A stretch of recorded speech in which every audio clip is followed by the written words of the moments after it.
Bismillahirrahmanirrahim. Today's topic of discussion is revision of oxalic acid. Most probably ये शायद last video है special toxicology में major poison की। अब मेजर पॉइजन आपको मैंने पहले बता दिया था कि कौन कौन से हैं। सल्फ्यूरिक एसिड इंपॉर्टेंट है, मेजर वाला जो आपने पूरा तैयार करना अच्छे तरीके से। ऑक्सैलिक एसिड यहाँ से ऑर्गेनिक एसिड से। हाइड्रोसियानिक एसिड वैसे इतना इंपॉर्टेंट नहीं है, मेजर में इसको अभी मैं इंक्लूड नहीं कर रहा। यहाँ पर जो मेजर पॉइजन है वो आर्सेनिक है, लेड है। ओके, इसके बाद स्नेक की पॉइजनिंग है, स्नेक्स काफ़ी इंपॉर्टेंट है। अल्कोहल इंपॉर्टेंट है और धतूरा इंपॉर्टेंट है। बारबिट्यूरेट वैसे इतना मेजरली इंपॉर्टेंट नहीं है। कोकेन मेजर में आता है, ओपिएट्स आता है मेजर के अंदर। कैनाबस इंडिका नाम, स्टाइचिन आ जाता है मेजर के अंदर। और इसके अलावा कार्बन मोनोऑक्साइड मेजर के अंदर आता है। Paracetamol, organophosphorus compounds. ठीक है, तो ये पॉइजन थे जो मेजर वाली कैटेगरी में आ जाते हैं। तो आज हम तकरीबन लास्ट वीडियो है मेजर पॉइजन की, में भी शायद हम नेक्स्ट टाइम माइनर पॉइजन को स्टार्ट करें, लेकिन जो मेजर पॉइजन है उसमें लास्ट है ऑक्सैलिक एसिड। ऑक्सैलिक एसिड एक ऑर्गेनिक पॉइजन है, ऑर्गेनिक क्रॉसिव कैटेगरी से बिलोंग करता है। ऑर्गेनिक एसिड पॉइजन है, क्रिस्टलाइन फॉर्म में होता है, वाटर में स्पैरेंटली सॉल्युबल होता है।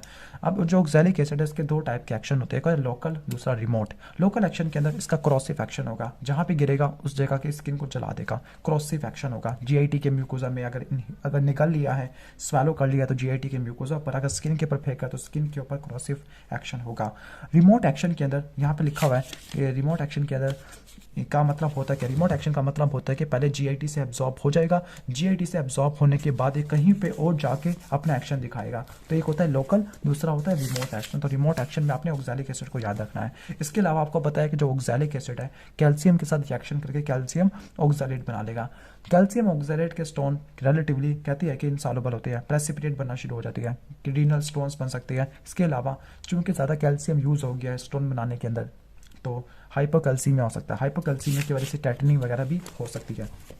अब इसके इफेक्ट्स को देख लेते हैं साइन सेप्टम को। इसके डिफरेंट ऑर्गन के ऊपर डिफरेंट इफेक्ट आती है। जीआईटी के ऊपर, सीएनएस में, नेफ्रोटॉक, किडनी के ऊपर और हमारा सर्कुलेटरी सिस्टम के ऊपर। जीआईटी के अंदर अगर देखें तो आपको पता है कि जो एसिड होते हैं, एसिड को एसिड इसलिए बोलते हैं क्योंकि सॉर टेस्ट होते हैं। तो अगर किसी ने इसको खा लिया गलती से तो उसके माउथ में सॉर टेस्ट आएगा, एसिड को इंडिकेट कर रहा है। और जो फायरिंग्स है और स्टोमक, एसोफेगस, इसके अंदर बर्निंग पेन होगा टिपिकल एसिड की पॉइजनिंग में। इसके अलावा जो मोस्ट इंपॉर्टेंट चीज़ है वो इसकी वॉमिटिंग है। जो इसकी वॉमिटिंग होती है ब्लैक कॉफ़ी ग्राउंड होती है। इसकी वजह ये है कि जो एसिड है वो हीमोग्लोबिन को एसिड हेमेटिन के अंदर कन्वर्ट कर देते हैं। बाज़ वक़्त जो डेथ डिले हो जाती है तो इस केस के अंदर आपको परगेशन का मतलब होता है जुलाब वगैरह लग जाना। और टिनिसमस पेनफुल डेफिकेशन। सीएनएस के ऊपर क्या क्या इफेक्ट आएगी, अगर आपको सीएनएस की स्पेलिंग आती है तो आप इसको याद कर सकते हो। सीएनएस, सी से कन्वल्जन, एन से नबरेंस एंड ट्विचिंग, एस से spasmodic twitching of muscles of face and extremities. Kidney के ऊपर नेफ्रोटॉक्सिक होती है। यूरिन में ब्लड, एल्ब्यूमिन और कैल्शियम के ऑक्सैलेट स्टोन्स आना शुरू हो जाएगी। अगर कैल्शियम ऑक्सैलेट आना शुरू हो जाएगी यूरिन के अंदर तो उसको बोलते हैं ऑक्सैल्यूरिया। अगर हम कैल्शियम ऑक्सैलेट के स्टोन को माइक्रोस्कोप के अंदर देखें तो इसके एनवेलप शेप क्रिस्टल्स होते हैं। Envelope shape crystals calcium oxalate के होते हैं। शॉक भी हो सकता है अगर उसको ज़्यादा क्वांटिटी में ले लिया और रैपिड एब्सॉर्प्शन हो गया। फेटल डोज के अंदर 15 से लेकर 20 ग्राम और 1 घंटा काफ़ी होता है उसको मारने के लिए, किसको, बंदे को। ट्रीटमेंट की मैं बात करते हैं तो ट्रीटमेंट के अंदर सबसे पहले आपने क्या करना है, डिकॉन्टामिनेशन करनी है। तो डिकॉन्टामिनेशन के अंदर गैस्ट्रिक लैवेज परफॉर्म करना विद वार्म वाटर।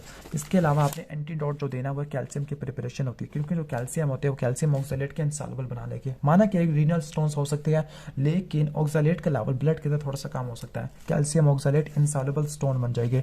अब इसको बोलते हैं सस्पेंशन को बोलते हैं चाक। ठीक है, 30 ग्राम ऑफ चाक आपने देना है। सोडा, पोटैश, अमोनिया और दूसरे अल्कली नहीं देने, क्योंकि जो इसके अंदर ऑक्सैलेट के सॉल्युबल हो जाती है, इनके जो साल्ट वगैरह सॉल्युबल होते हैं। लेकिन आपने कैल्शियम प्रिपरेशन अप्लाई करनी है। अगर किसी को शॉक हो गया तो आपने 10% 10 ml ग्लूकोज देना है। अगर किसी का कैल्शियम लेवल ड्रॉप हो गया तो आपने पैराथायरॉयड हार्मोन देना है। शॉक के वंस अगेन केस के अंदर आपने फ्लूइड्स इनटेक करने होते हैं। ये चेक करने के लिए कि किसके अंदर ऑक्सैलिक एसिड की पॉइजनिंग हुई है या नहीं हुई, तो 4 टाइप के टेस्ट लिखे हुए हैं। Silver nitrate test, calcium test, lead test और आ जाता है पर magnet test. Okay, postmortem finding के अंदर इसकी वही फाइंडिंग आती है जो H2SO4 की आती है, बस यहाँ पे लिखा वगैरह क्रोजर ऑफ माउथ और लिप्स ये नहीं आती होती। इंटरनल फाइंडिंग के अंदर अगर आप देखो तो टंग, फिर ओरल कैविटी, फेरिंग्स, स्टोमक। अब ये ऐसा लगता है कि वाइट का मतलब कैसा लग रहा है, क्योंकि ब्लीच हो गई है, ठीक है, लेकिन इरिटेशन की वजह से रेड होना शुरू हो जाते हैं। स्टोमक का म्यूकोजा हाईली क्राउडेड होता है। स्टोमक के अंदर डार्क ब्राउनिश जिलेटिनस लिक्विड्स देखने को मिलेगी, वो असल में एसिड हेमाटिन को इंडिकेट कर रही होगी। सब म्यूकोजा की ब्लड वेसल काफ़ी ज़्यादा डार्क लाइन होगी बिकॉज एसिड हेमाटिन की वजह से। ओके, अब आपने कौन सा स्पेसिमन को ऑब्टेन करना है? लिविंग बॉडी के अंदर आपने वॉमिटस को ऑब्टेन करना है जो कि ग्राउंड कॉफ़ी ग्राउंड ब्लैकिश होती है। माउथ वाश को और ब्लड को लेना है, ठीक है, ब्लड को और यूरिन को। डेड बॉडी के अंदर आपने स्टोमक के कंटेंट को लेना और किडनी के कंटेंट को ले लेना है। मेडिको लीगल पॉइजनिंग के अंदर मेडिको लीगल इंपॉर्टेंस के अंदर आपने 3 चीज़ें याद रखनी होती है कि सुसाइडल है, एक्सीडेंटल है, होमिसाइडल है।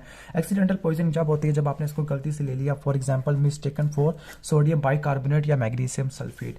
सुसाइडल पॉइजनिंग बहुत ज़्यादा रेयर होती है, कोई बंदा जानबूझ के नहीं करेगा, काफ़ी ज़्यादा बर्निंग टेस्ट होता है, ठीक है, बर्निंग पेन हो सकता है। होमिसाइडल पॉइजनिंग ये भी काफ़ी रेयर होती है। एक्सीडेंटल पॉइजनिंग काफ़ी ज़्यादा कॉमन होती है। अब एक इंपॉर्टेंट चीज़ है वो है क्रिश्चियन सीइंग। क्रिश्चियन सीइंग एक बंदे का नाम था या कोई चीज़ थी। अब इसकी सेइंग में क्या है? इसकी सेइंग में ये है कि अगर किसी बंदे ने किसी क्रिस्टलाइन वाइट सब्सटेंस को स्वेलो कर लिया है, निगल लिया है, और उस क्रिस्टलाइन वाइट सब्सटेंस का टेस्ट एसिडिक है, खट्टा है, और उसके लेने के बाद उसको वॉमिटिंग होती है, मैदे में पेन होता है, उसकी पल्स फीबल होती है, कोल्ड स्वेट होता है, कोलैप्स हो जाता है और 1 ही घंटे में मर जाता है, यानी इसका फेटल पीरियड 1 आवर है। तो कोई शक शुबह की गुंजाइश नहीं है कि वो ऑक्सैलिक एसिड के अलावा कोई और हो ही नहीं सकता। क्या क्या बताया हुआ है कि route of administration oral cavity, crystalline white substance है, टेस्ट एसिडिक है, वायलेंट वॉमिटिंग है, स्टोमक में पेन होगा, पल्स फीबल है, शॉक को इंडिकेट कर रहा है, कोल्ड स्वेट है, शॉक को इंडिकेट कर रहा है, कोलैप्स, बंदा मर गया 1 ही घंटे के अंदर, फेटल पीरियड को इंडिकेट कर रहा है। तो ये सारी निशानियां होती हैं ऑक्सैलिक एसिड की। Okay, oxalic acid. तो इस वीडियो के अंदर हमने ऑक्सैलिक एसिड को कवर कर लिया है और यहाँ पर हमारी मेजर पॉइजन कवर हो जाते हैं। अगर आपको कोई पता हो कि मेजर पॉइजन इसके अलावा कौन कौन से है जो मैंने आपको बताया, स्ट्राइचिनिन मैंने छोड़ दिया था, हाँ स्ट्राइचिनिन भी मेजर पॉइजन है, ठीक है। तो आप इन सारे मेजर पॉइजन को अंडरलाइन कर लेना अपनी किताब के ऊपर और आपको काफ़ी ज़्यादा काम आ जाएगी। इन्हीं को अच्छे तरीके से याद करना, बाकियों को छोड़ देना। और अगर वीडियो पसंद आई हो तो वीडियो को लाइक करके ही जाना। Thanks for watching this video. अल्लाह हाफिज़।